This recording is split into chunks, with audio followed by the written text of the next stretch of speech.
Assalamualaikum warahmatullahi wabarakatuh. Nama saya Saleh Al-Sadiq dari kelas 11 IPS 1. Pada video ini saya akan menjelaskan mengenai riba, utang piutang, sewa menyewa, syirkah, dan perbankan.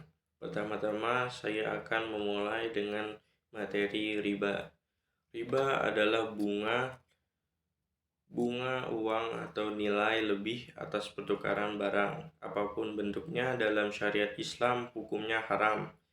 Sanksinya sangat berat, diterangkan dalam hadis yang diriwayatkan bahwa Rasulullah mengutuk orang yang mengambil riba, orang yang mewakilkan, yang mencatat, dan yang menyaksikan. Hadis riwayat Muslim. Adapun macam-macam dari riba, yaitu riba fadli, yaitu pertukaran barang sejenis yang tidak sama timbangannya. Riba kordi, yaitu pinjam meminjam dengan syarat harus memberi kelebihan saat mengembalikannya. Riba yodi, yaitu akad jual beli barang sejenis dan sama timbangannya, namun penjual dan pembeli berpisah sebelum melakukan serah terima. Lalu ada riba nasiah, yaitu akad jual beli dengan penyerahan barang beberapa waktu kemudian. Selanjutnya ada utang piutang. Utang piutang adalah menyerahkan harta dan benda kepada seseorang dengan catatan akan dikembalikan pada waktu kemudian. Terdapat rukun utang piutang. Pertama, yang berpiutang dan yang berutang. Kedua, ada harta, barang. Ketiga, ada lafaz kesepakatan. Semisal, saya utangkan ini kepadamu. Yang berutang menjawab, ya, saya utang dulu, beberapa hari lagi saya lunasi. Untuk menghindari keributan di kemudian hari, Allah Subhanahu wa Ta'ala menyarankan agar kita mencatat dengan baik utang piutang yang kita lakukan. Apabila orang membayar utangnya dengan memberikan kelebihan atas kemauannya sendiri tanpa perjanjian sebelumnya, kelebihan tersebut halal bagi yang berpiutang dan merupakan kebaikan bagi yang berutang. Bila orang yang berpiutang meminta tambahan pengembalian dari orang yang melunasi utang dan telah disepakati bersama sebelumnya, hukumnya tidak boleh. Tambahan pelunasan tersebut tidak halal sebab termasuk riba.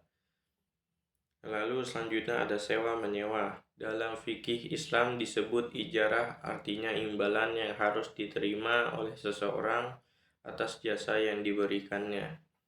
Syarat dan rukun sewa menyewa, yaitu yang menyewakan dan yang menyewa harus balik dan berakal sehat, dilangsungkan atas kemauan masing-masing.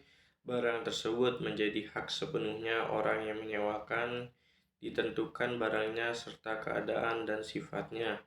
Manfaat yang diambil dari barang tersebut harus diketahui secara jelas oleh kedua pihak. Berapa lama memanfaatkan barang tersebut harus jelas. Harga sewa dan cara pembayaran harus jelas dan disepakati bersama. Lalu selanjutnya ada syirkah. Syirkah berarti mencampurkan dua bagian lebih hingga tidak dapat dibedakan antara bagiannya.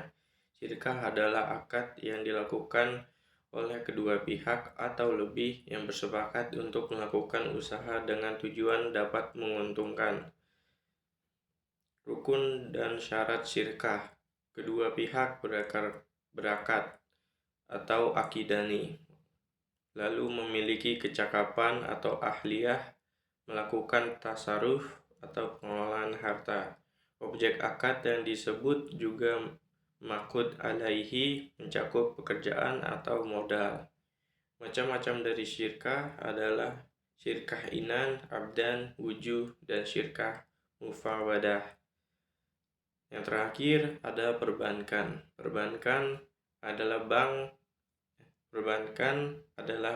Bank adalah lembaga keuangan yang bergerak dalam menghimpun dana masyarakat dan disalurkan kembali dengan menggunakan sistem bunga. Hakikat dan tujuan bank ialah untuk membantu masyarakat yang memerlukan. Bank dilihat dari segi penerapan bunganya dapat dikelompokkan menjadi dua, yaitu bank konvensional yang fungsi utamanya menghimpun dana untuk disalurkan kepada yang memerlukan, baik perorangan maupun badan usaha. Lalu yang kedua, bank Islam atau syariah, bank yang menjalankan operasinya menurut syariat Islam.